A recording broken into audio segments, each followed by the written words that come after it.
Dito sa Papa Dudut Stories, ikaw ay hindi nag-iisa.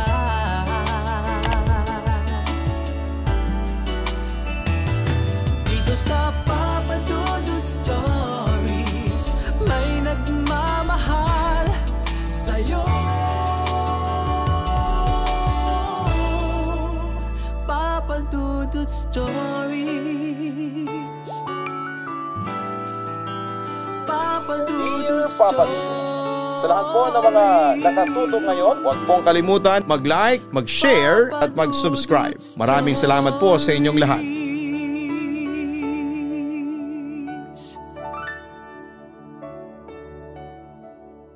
Tunay na nababalot ng misteryo o kababalaghan ng ating mundo at patuloy itong iiral hanggang sa susunod na salinlahin nating mga tao.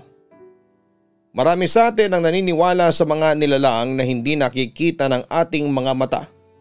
Ngunit mayroon din namang hindi papadudot. At isa sa mga ebidensya ng ating letter sender na nagpadala ng liham na ito na totoong nag-i-exist sa mundo natin ang mga nakakakilabot na nilalang ay ang mga peklat ng kanyang lolo. Pakinggan natin ang kanyang istorya. Dear Papa Dudut, magandang araw o gabi o kung anumang oras ninyo binabasa itong liham ko. Gayon din, happy listening sa inyong mga taga-pakinig. Lately ko lang po na-discover itong YouTube channel ninyo nang ikwento sa akin ng kaklase kong si Marcus na nakikinig din daw siya sa inyo, Papa Dudut. Madalas po ay sa radyo ko lamang kayo pinakikinggan. At ngayon pati sa YouTube ay want to sawa na ako sa pakikinig. Dali-dali nga po ako nag-subscribe sa inyo nang makita ko ang inyong YouTube channel. Oo nga po pala Papa Dudut, tawagin niyo na lamang po ako sa pangalang Josh. 20 taong gulang at isang working student na kumukuha ng kursong Information Technology. Nasa 3 taon na ako ng pag-aaral ko, Papa Dudut, at sana ay kayanin kong makapagtapos. Hindi na rin kasi ako umasa kay nanay dahil may edad na siya. At tanging maliit na sari-sari store na lamang ang source of income niya. Maikli lamang po itong ikukwento ko. Gayunman sana ay magustuhan niyo pa rin po ito at ng inyong mga tagapakinig. Sisimulan ko na po ang aking istorya. Laki po ako sa probinsya at doon po ako nagtapos ng elementarya hanggang sa nakahanap ng trabaho si nanay sa Maynila. Kaya't lumuwas kami at dito na ako nakapag-aral ng high school. Sa probinsya ay sobrang simple lamang ng pamumuhay namin. Nariyang umaga pa lamang ay gising na kami para pumunta sa bukid at tabasin ang mga nagtataasang damo para manatiling maayos ang aming mga taniman. Minsan din naman ay naatasan ako ni Lolo Owing na diligan ang mga pananim o di kaya naman ay sasama ako sa kanya sa bayan para ipagbili ang mga na-harvest naming bunga ng upo, patola, kalabasa, talbos ng kamote at marami pang iba. Ano po, gutom ka na ba? Minsang tanong sa akin ni Lolo nang mapansin niyang medyo matamlay na ako. Kaya ko pa po Lo, kahit sa bahay na lang po tayo kumain, saad ko sabay ngiti sa kanya. Tanghaliang tapat yon at meron pa rin natitirang mga iilang bunga ng pinitas naming pananim. Kadalasan ay ipinagbibili na nila Lolo yon kay Aling Tere na may malaking bentahan ng gulay sa bayan. Ngunit sa mga oras na yon ay hindi naabisuhan si Lolo na sarado pala ang tindahan nito dahil ayon sa mga katabing tindahan nito ng grocery ay lumuwas daw ng Maynila dahil sa gagraduate ang anak sa kolehiyo. Inalok naman ito ni Lolo sa ibang tindahan ngunit tinanggihan nila dahil meron na raw sila ng mga yon. At dahil no choice kami ng mga oras na yon, Papa Dudut, ay kinailangan naming ibenta ni Lolo yon sa kung sino mang mamimili o sa mga taong napapadaan kung saan kami pumwesto. Mahirap din kasi kung uuwi kaming walang kita. Total ay nasa bayan na kami ng mga oras na yon. Sinamantala na ni Lolo Oweng ang pagbebenta sa kung sino mang bibili. May ilang oras pa nga ang lumipas at sa wakas ay naubos na rin ang paninda namin kaya gano'n na lamang ang tuwa ko dahil sa wakas ay makakauwi na rin kami. At dahil medyo may sobra naman sa kinita ni Lolo ay nagpasya siyang kumain na muna kami sa isang karinderya bago umuwi. Umorder siya ng tig-2 kanin, ginataang isda, ang ulam niya samantalang sa akin naman ay piniritong manok. Ganon din ay bumili siya ng malamig na soft drinks bilang pamatid uhaw. Natawa pa nga siya nang dumighay ako ng malakas matapos naming kumain. Buti naman at nabusog ka apo, sabi nitong may ngiti sa labi. Opo, Lo, salamat po, balik kong sabi sa kanya. Matapos noon ay umuwi na kami at inabot niya kay Lola ang kinita namin ng araw na yon. Mga hapon na kami nakauwi. Tansya ko ay mga 3:00 at dala ng sobrang pagod ay nakatulog ako at 5:00 na ng hapon nagising. Sa katunayan ay masarap pa sana ang tulog ko noon kaso nga lang ay nakarinig ako ng taong paulit-ulit na tumatawag sa pangalan ni Lolo Oweng. Tao po Lolo Oweng, tao po, ang sabi nito. Agad naman akong tumungo sa tarangkahan ng bahay namin para malaman kung sino yon. Kuya Naldo, bakit po? Tanong ko. Si Kuya Naldo pala, isa sa mga kapitbahay namin yon. Josh, nandyan ba si Lolo Oweng? Tanong nito pabalik sa akin. Naku, baka po nasa bukid. Teka ho, tatanungin ko si nanay, tugon ko. Nay, tawag ko kay nanay para tanungin kung nasaan si Lolo. Ano tawag ka ng tawag, Josh? May pagtatakang tanong pa ni nanay.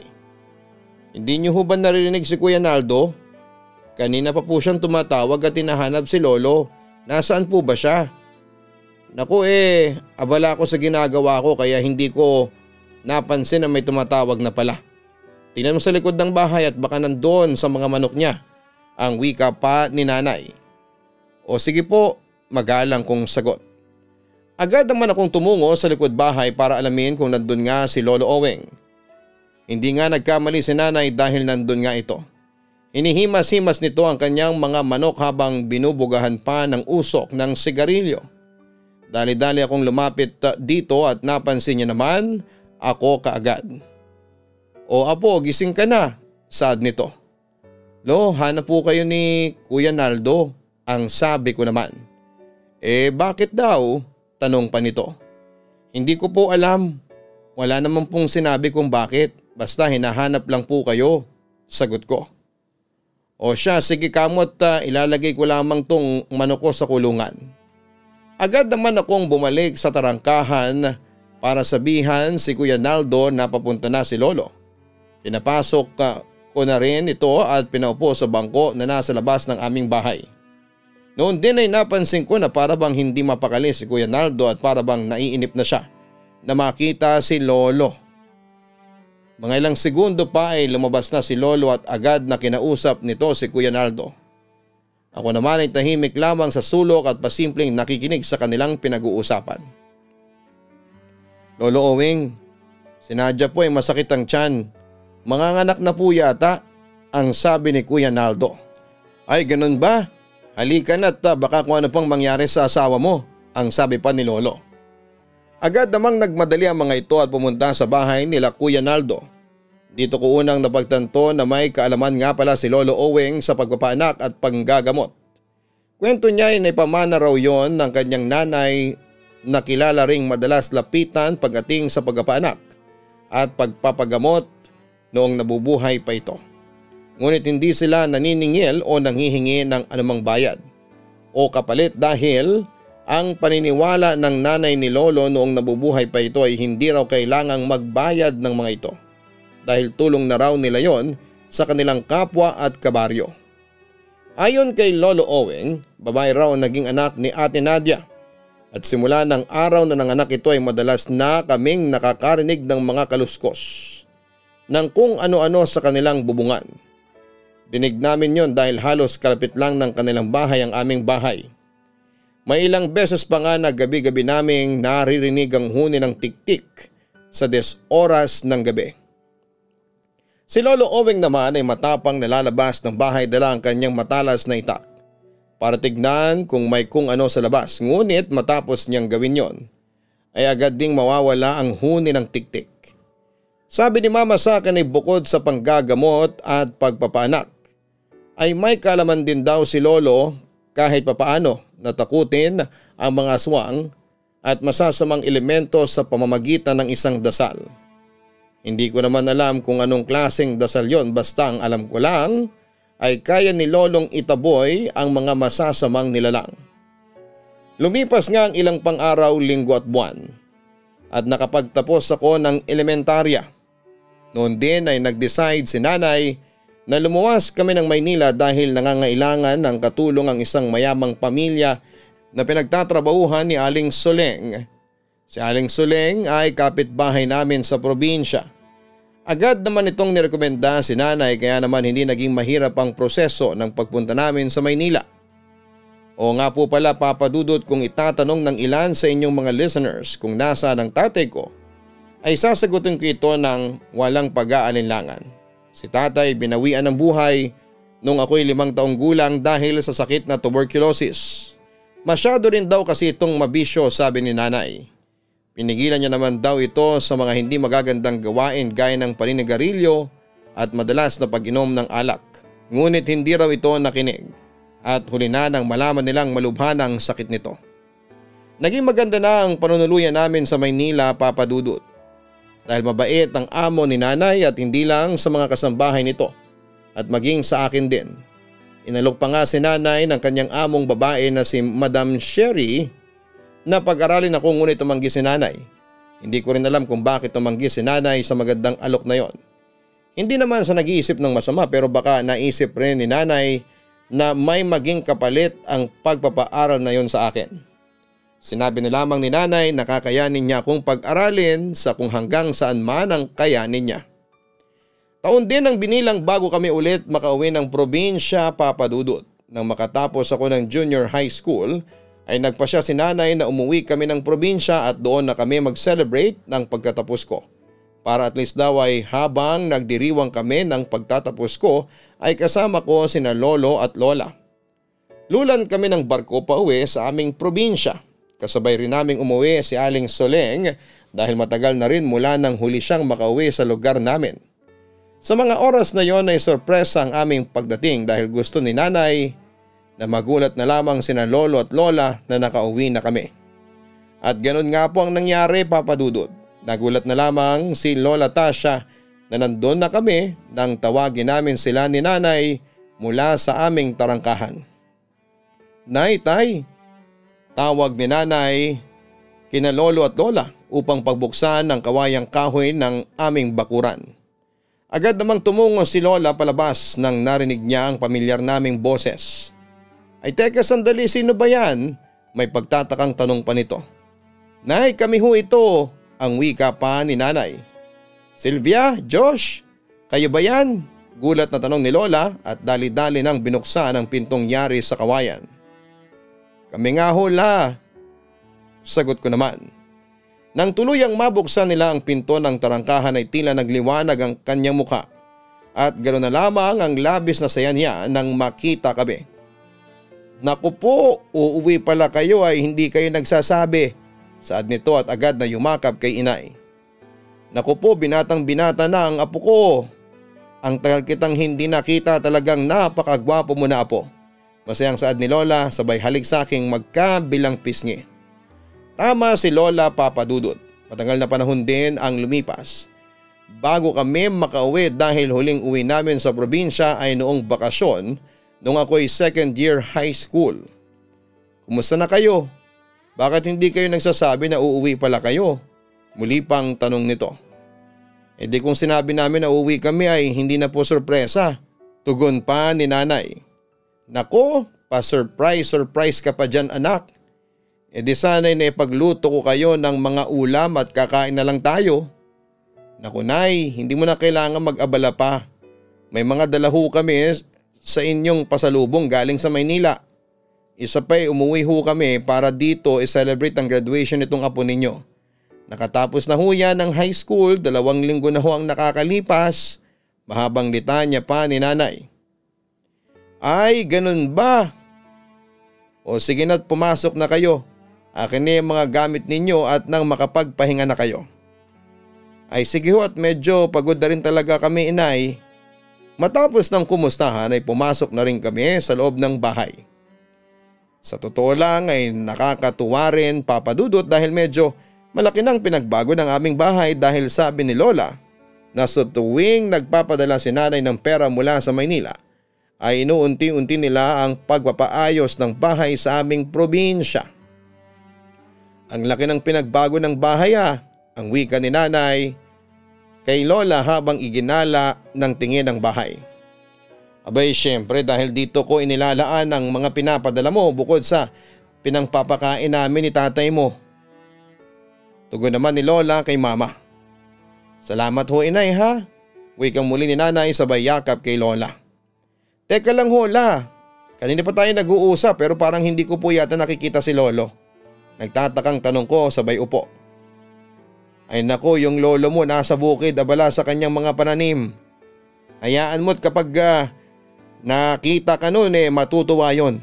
Sinabihan ko na ngayon na huwag munang maglalabas-labas at pumirmi muna sa bahay dahil sariwa pa ang sugat niya at mainit sa kanya ang mata ng mga biglang natigil sa pagsasalita si Lola ng mga sandaling yon. Mainit ho si Nunay. Sa pagkakataong yon ay si nanay naman ang nagtanong kay Lola. Wala, wag na lamang intindihin ang sinasabi ko. O siya, halina't ihanda na natin yung mga pagkain ninyo at nang makakain na kayo at makapagpahinga. Yung mga gamit ninyo, apo, pakilagay sa kwarto ninyo ng nanay mo, ha. Pasensya ka na't ikaw ang magbubuhat. Alam mo naman na mahina na ang tuhod ng lola mo. Natatawang saad pa nito. Agad ko namang nilagay ang gamit namin ni nanay sa kwarto at pagkatapos noon ay sinaluhan ko na sila sa hapagkainan. Mga ilang sandaling kwentuhan at kumustahan pa ang lumipas nang dumating na sa wakas si Lolo sa bahay mula sa bukid. Sa labis na pagkamis ay hindi ko napigilang mapayakap sa kanya at agad niya namang hinimas ang aking uluhan. Lo, kanina ka pa po naming hinihintay ni nanay at lola. Masayang bungad ko rito. Sa pagkakataong yon ay napansin ko rin ang sugat ni Lolo sa may kanyang pisngi na sa tingin ko ay pagaling na rin. Gayunman ay hindi ko na lubos pinagtuunan niyo ng pansin.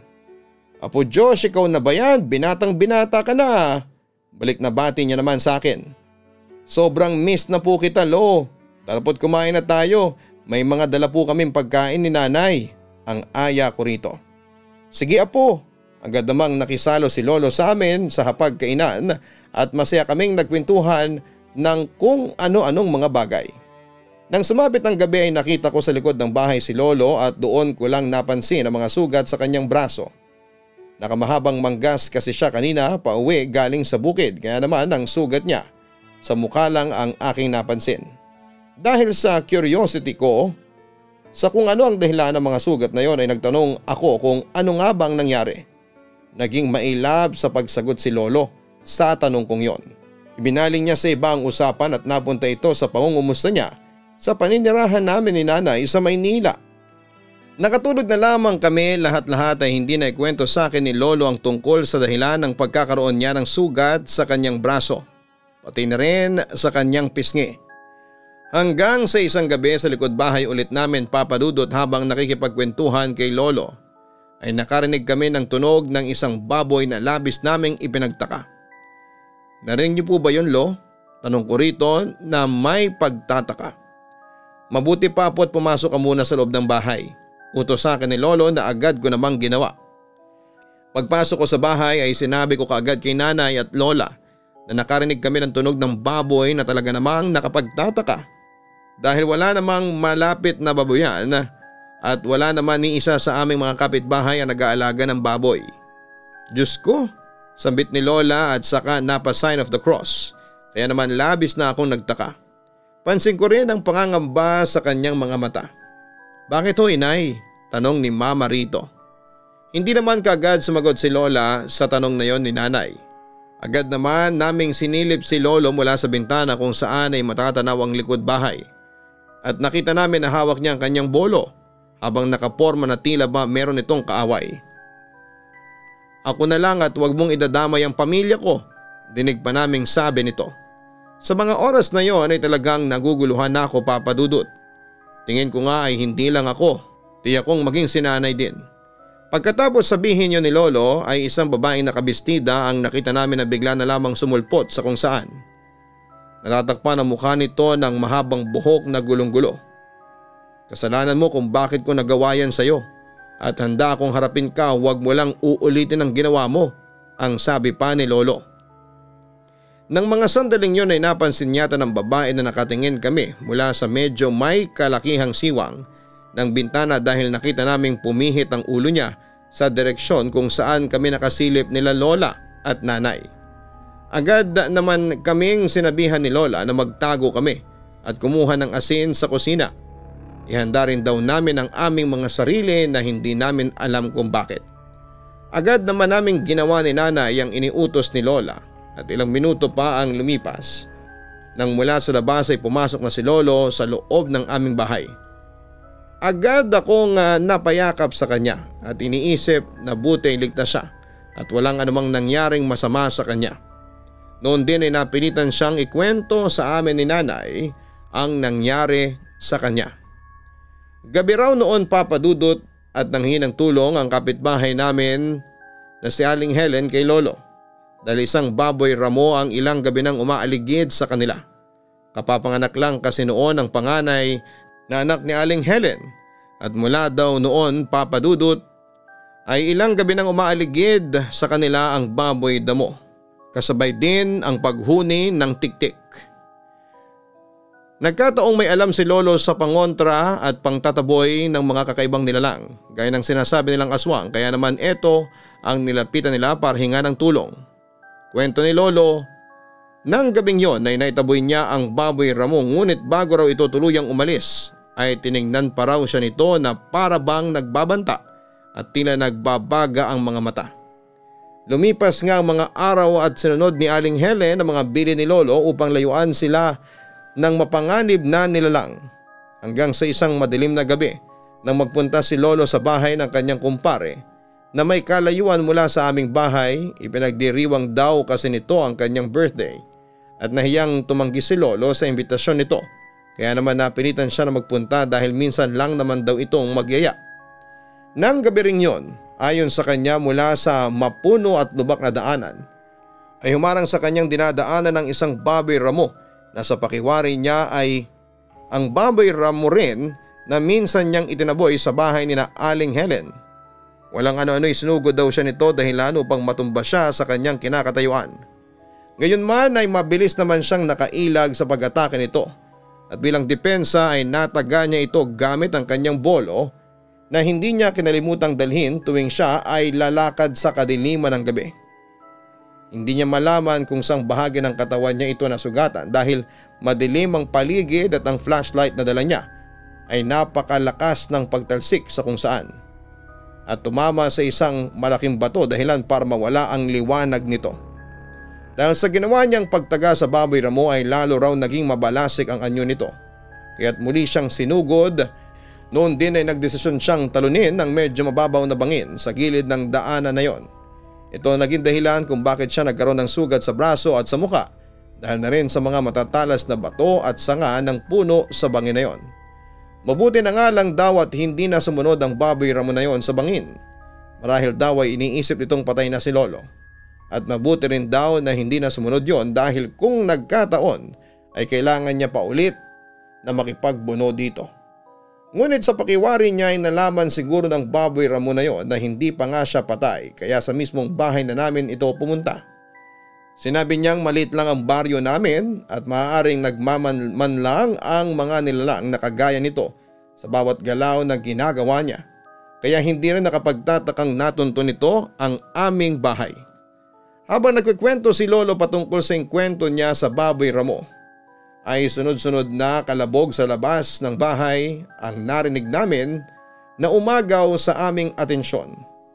Para bang may kung anong bumubunggo o sumisira nangyari sa kahoy naming pinto sa tarangkahan. Matapang at walang pagdadalawang isip na lumabas na naman si Lolo sa bahay habang kami naman nila Lola at Nanay ay natatakot para sa kaligtasan naming mga mag-anak. Tigilan mo na kami.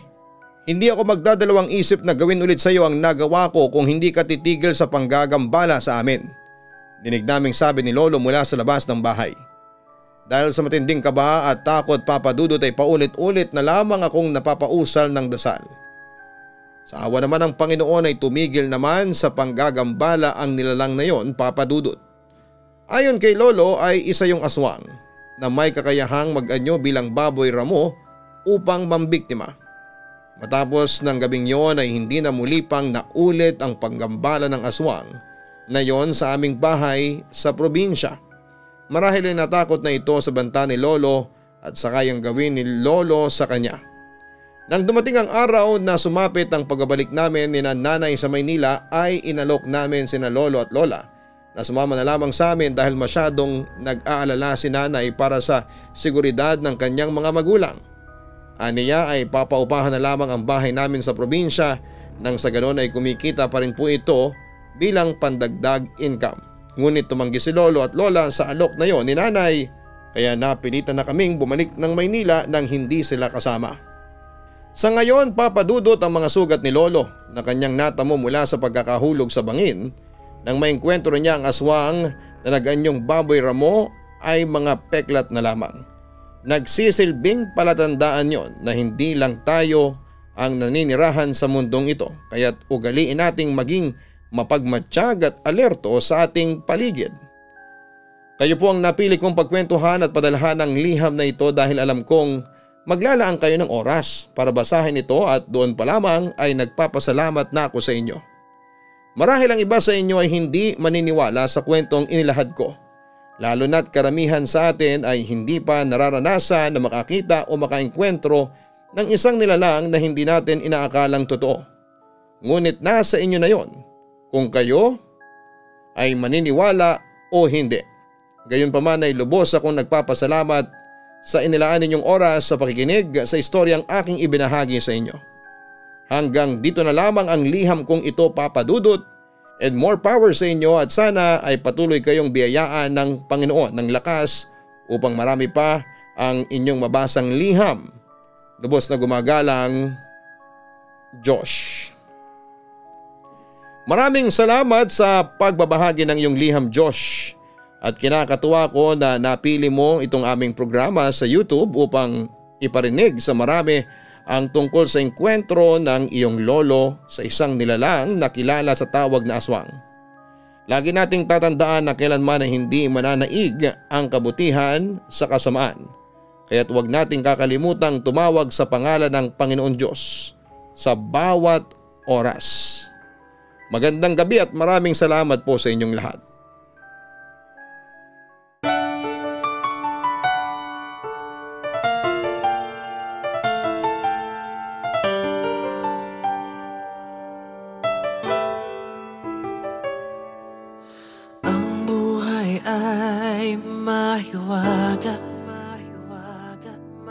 Laging may lungkot at saya sa Papa Dudut Stories. Laging may karamay ka.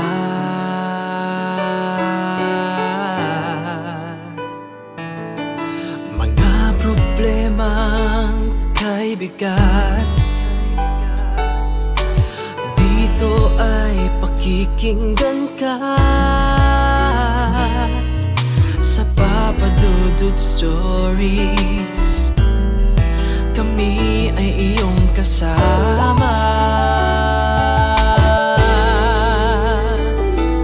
Dito sa Papa Dudut Stories, ikaw ay hindi nag-iisa.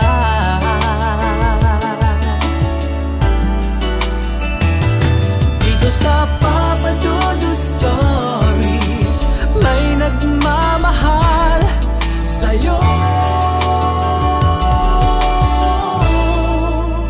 Papa Dudut Stories, Papa Dudut Stories. Papa Dudut Stories.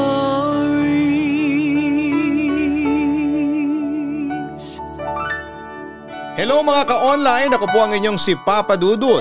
Huwag kalimutan na mag-like, mag-share at mag-subscribe. Pindutin ang notification bell para mas maraming video ang mapanood ninyo. Maraming salamat po sa inyong walang sawang pagtitiwala.